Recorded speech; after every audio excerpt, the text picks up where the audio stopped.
In many ways, Georgia is ground zero in the battle for American democracy. A true 50-50 state, Biden's narrow win in 2020 was the first time a Democrat carried that state since Clinton. The Biden victory inspired then-President Trump to try and corruptly overturn the election in Georgia, a scheme he was just indicted for federally, along the other states that he tried to do it, and for which he faces another potential indictment this month in Georgia itself. And while Trump's efforts failed, state Republicans were able to force through some of the most restrictive voter suppression rules in the country in the aftermath. Additionally, Georgia has held 3 of the most hotly contested Senate races in the country in just 2 years, with Democrats prevailing in all 3 races, thanks in large part to this man, Georgia Senator Raphael Warnock, who won 2 of those races, actually, really, 4 of them when you count the runoffs, in just 2 years. And Senator Reverend Warnock joins me now. He is the author of the book, A Way Out of No Way, a memoir of truth, transformation, and the new American story. Senator, first, let's just start. Fulton County, I believe, is where you call home and is the place where there may be some activity legally. Fani Willis has talked about the kind of threat she's gotten today. The ex-president called her a racist. Are you concerned at all about the atmosphere being directed at the machinery of justice in your home state? Well, great to be with you, Chris. We are watching the wheels of jurisprudence turn here in the state of Georgia and in our country. And I think it's important for everybody to honor that process. The ex-president, sadly, is doing what we've seen him do time and time again.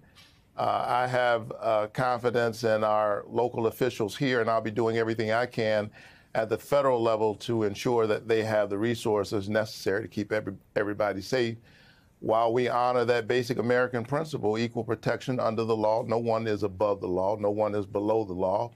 And that applies to the ex-president. There has been a lot of scrutiny of Georgia, both its politics, because it has become such a hotly contested swing state. It has had some of the highest profile races in the entire country, including the 4 races that you ran in the course of 2 years. Actually, it was 5, Chris, but who's counting? Oh, that's right. It is. That's right. So how would you rate the state's democratic health, having emerged victorious in the state, being the first black senator from that state? How would you rate its democratic health? Well, I'm honored that the people of Georgia have sent me to the United States Senate to represent them. But make no mistake, we are in a real fight for our democracy here in this country. And Georgia is ground zero. And the fact that the people of Georgia overcame those barriers in order to send me and my partner, John Ossoff, to the Senate, doesn't mean those barriers don't exist. It just means that the people refuse to have their voices muted in the system. And so what we saw in the days after my election is the violent assault on the Capitol metastasized then into voter suppression laws all across our country throughout the body politic. Some 400 voter suppression laws introduced in the year 2021, right after my election. And then this year, some 300 voter suppression laws. And Georgia's SB 202 is Exhibit A, if you will, of the problem. This effort to somehow wage war against this multiracial new American electorate that is emerging in our country and in our state, and defending everything from voting rights to reproductive rights to ensuring that jobs and opportunity are available to every kid, regardless of their zip code.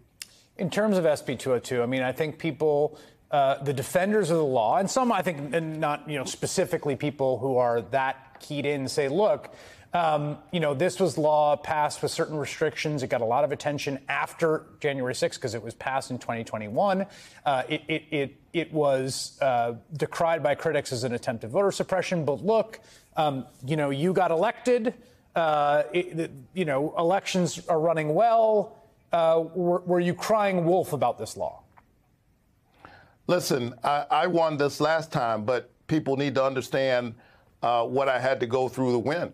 Just as we entered into the runoff this second time, there were some folks who clearly took a look at how we won in the last runoff they cut the runoff in half from 8 weeks to 4 weeks. Yep. And as we entered the runoff, the Secretary of State and other Georgia officials announced that we wouldn't be able to vote on the first Saturday of the runoff.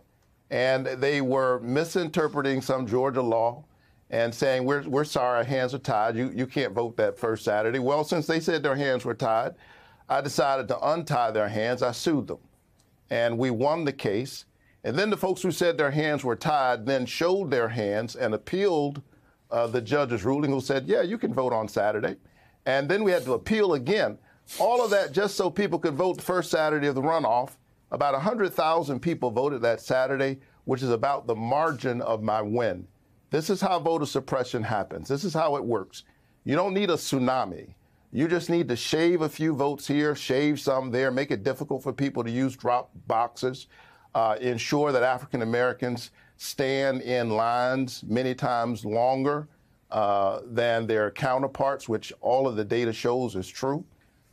Deal with issues around Sunday voting, weekend voting, and you get people turning democracy upside down rather than the people sending or choosing their representatives. The representatives start choosing the people, and this is why Congress must pass the Freedom to Vote Act, which we introduced a couple of weeks ago, which provides a basic standard for voting to ensure that people have access to the franchise. Nothing could be more important. Yeah, the Freedom to Vote Act, which would create a kind of nationwide floor for voter access, in some ways kind of patch up what has been eviscerated in the wake of the Shelby County decision by the Supreme Court, which has shot a lot of holes in the Voting Rights Act, used to have a regime of preclearance. Senator Reverend Raphael Warnock, thank you for joining us. And I should say that you can listen to a much longer conversation between the Senator and myself on the latest episode of my podcast, Why Is This Happening? We get through a lot of different issues, including his background, his experience in the Senate, and it is available now wherever you get your podcasts, or you can scan the QR code on your screen.